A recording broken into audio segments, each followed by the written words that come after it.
आज हम लोग आपकी कक्षा 12 में कवि भवानी प्रसाद मिश्र जी द्वारा रचित कविता बूंद टपकी एक नभ से के पहले पद्यांश का संदर्भ, प्रसंग, व्याख्या और काव्य सौंदर्य लिखना सीखेंगे। लेकिन सबसे पहले हम लोग हमेशा की तरह इस पद्यांश में जितने भी शब्द आए हुए हैं पहले हम लोग इन सभी शब्दों का सरल अर्थ जानेंगे। फिर उसके बाद हम लोग इस पद्यांश की व्याख्या को सीखेंगे। तो चलिए सबसे पहले हम लोग इस पद्यांश में आए हुए सभी शब्दों का सरल अर्थ देख लेते हैं। बूंद सरल है, कोई दिक्कत नहीं है। टपकी, देखिए चाहे आप टपकी भी कह सकते हैं, इसका मतलब है गिरी। टपकी माने गिरी। एक सरल है। नभ से मतलब आकाश से, नभ से मतलब आकाश से। किसी ने, देखिए किसी ने का मतलब यहाँ पर है प्रेमिका ने। किसी ने मतलब किसी प्रेमिका ने। झुक कर सरल है। झरोखे, देखिए झरोखे का मतलब खिड़की या रोशनदान। आप चाहें तो झरोखा कह के भी यदि व्याख्या कर लेंगे तो कोई दिक्कत नहीं है। से सरल है। कि जैसे हंस दिया हो, सभी शब्द सरल हैं।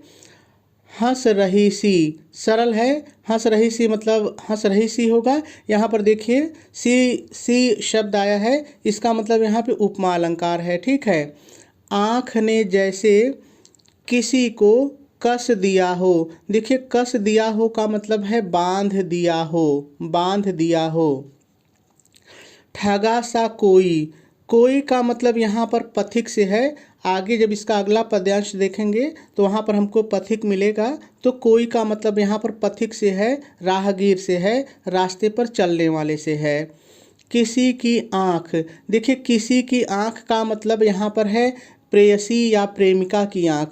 चाहे आप प्रेमिका की आँख कहिए, चाहे प्रेयसी की आँख। ठीक है। देखे रह गया हो, सभी शब्द सरल है। उस बहुत से रूप को, देखिए उस सरल है और बहुत से रूप को मतलब बहुत सुंदर रूप को। बहुत से रूप को मतलब बहुत सुंदर रूप को। रोमांच, देखिए रोमांच का मतलब होता है पुलकित होना। आप यहाँ पर प्रेम भी कह सकते हैं, प्रेम। ठीक है। रोके सह गया हो, सभी शब्द सरल है। तो सभी शब्दों का सरल अर्थ हम लोगों ने देख लिया। अब हम लोगों को इस पद्यांश की व्याख्या सीखनी है। लेकिन इसकी व्याख्या को सीखने से पहले हम लोग थोड़ा सा इसका संदर्भ और प्रसंग लिख लेते हैं। फिर उसके बाद हम लोग इसकी व्याख्या को सीखेंगे। तो चलिए सबसे पहले हम लोग इसका संदर्भ लिख लेते हैं। आप संदर्भ हेडिंग डालेंगे, डैश डालेंगे और डैश डाल करके लिखेंगे प्रस्तुत पद्यांश हमारी पाठ्य पुस्तक हिंदी के काव्य खंड में संकलित बूंद टपकी एक नभ से शीर्षक कविता से उद्धृत है। इसके रचयिता श्री भवानी प्रसाद मिश्र जी हैं। यह पद्यांश उनके प्रसिद्ध काव्य संग्रह दूसरा सप्तक में संग्रहित है। पूर्ण विराम लगा देंगे और आपका संदर्भ पूरा हो जाएगा। चलिए अब प्रसंग लिख लेते हैं। आप प्रसंग हेडिंग डालेंगे, डैश डालेंगे और डैश डाल करके लिखेंगे प्रस्तुत पद्यांश के माध्यम से कवि ने आकाश से बूंद के गिरने जैसी सामान्य सी प्राकृतिक घटना को अनेक उपमानों के माध्यम से व्यक्त किया है। पूर्ण विराम लगा देंगे और आपका प्रसंग भी पूरा हो जाएगा। चलिए अब हम लोग इस पद्यांश की व्याख्या को सीखते हैं।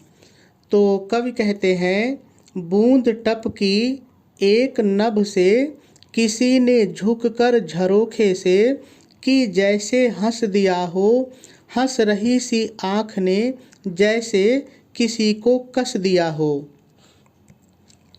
प्रस्तुत पद्यांश में कवि भवानी प्रसाद मिश्र जी कहते हैं कि, अब आ जाइए पद्यांश पर। कहते हैं कि आकाश से, नभ से आकाश से एक बूंद नीचे गिरी, टपकी नीचे गिरी। आकाश से एक बूंद नीचे गिरी, जिसे देखकर ऐसा प्रतीत हुआ मानो। इतना अपने से जोड़ लीजिए। जिसे देखकर ऐसा प्रतीत हुआ मानो किसी प्रेमिका ने, किसी ने मतलब किसी प्रेमिका ने झुक कर खिड़की से, झरोखे से, खिड़की से। आप झरोखे से भी कह सकते हैं, कोई दिक्कत नहीं है। किसी प्रेमिका ने झुक कर खिड़की से जैसे कि हंस दिया हो, और उसकी हंस रही सी आँखों ने, और उसकी हंस रही सी आँखों ने जैसे अपने प्रेमी को, किसी को मतलब अपने प्रेमी को प्रेम के सूत्र में, फिर इतना जोड़ लीजिए, प्रेम के सूत्र में बांध दिया हो। कस दिया हो मतलब बांध दिया हो। और 3 लाइन की व्याख्या पूरी हो जाएगी। चलिए एक बार फिर से तीनों लाइन की व्याख्या को देखते हैं। तो देखिए, सबसे पहले आप हमेशा की तरह व्याख्या हेडिंग डालेंगे, डैश डालेंगे, और डैश डाल करके पहले थोड़ा सा लिख लेंगे। क्या लिखेंगे, एक बार फिर ध्यान से सुनिए। प्रस्तुत पद्यांश में कवि भवानी प्रसाद मिश्र जी कहते हैं कि, अब आ जाइए पद्यांश पर। कहते हैं कि आकाश से एक बूंद नीचे गिरी, जिसे देखकर ऐसा प्रतीत हुआ मानो किसी प्रेमिका ने झुककर खिड़की से जैसे कि हंस दिया हो, और उसकी हंस रही सी आँखों ने जैसे अपने प्रेमी को प्रेम के सूत्र में बांध दिया हो। और पूर्ण विराम लगा देंगे। चलिए आगे देखते हैं। आगे कवि कहते हैं, ठगा सा कोई किसी की आँख देखे रह गया हो, उस बहुत से रूप को रोमांच रोके सह गया हो। बहुत ही सरल लाइन है। आगे कवि कहते हैं, आकाश से गिरती हुई उस बूंद को देखकर ऐसा प्रतीत हुआ मानो। फिर आ जाए लाइन पर, मानो कोई पथिक, कोई का मतलब कोई पथिक, मानो कोई पथिक प्रेयसी की, किसी की, प्रेयसी की आँख देखकर, आँख देखे, आँख देखकर ठगा हुआ सा रह गया हो, और उसके बहुत ही सुंदर रूप को देखकर हृदय में उत्पन्न होने वाले प्रेम के रोमांच को रोक कर सहन कर गया हो। और पूर्ण विराम लगा देंगे। चलिए एक बार फिर से दोनों लाइन की व्याख्या को सीखते हैं। तो देखिए, मैंने कहा कि पहले थोड़ा सा अपनी तरफ से जोड़ के लिख लेंगे। क्या लिखेंगे, एक बार फिर से सुन लीजिए। आगे कवि कहते हैं कि आकाश से गिरने वाली बूंद को देखकर ऐसा प्रतीत हुआ मानो। अब आ जाइए लाइन पर, मानो कोई पथिक प्रेयसी की आँखों को देखकर ठगा हुआ सा रह गया हो, और उसके बहुत ही सुंदर रूप को देखकर हृदय में उत्पन्न होने वाले प्रेम के रोमांच को रोक कर सहन कर गया हो।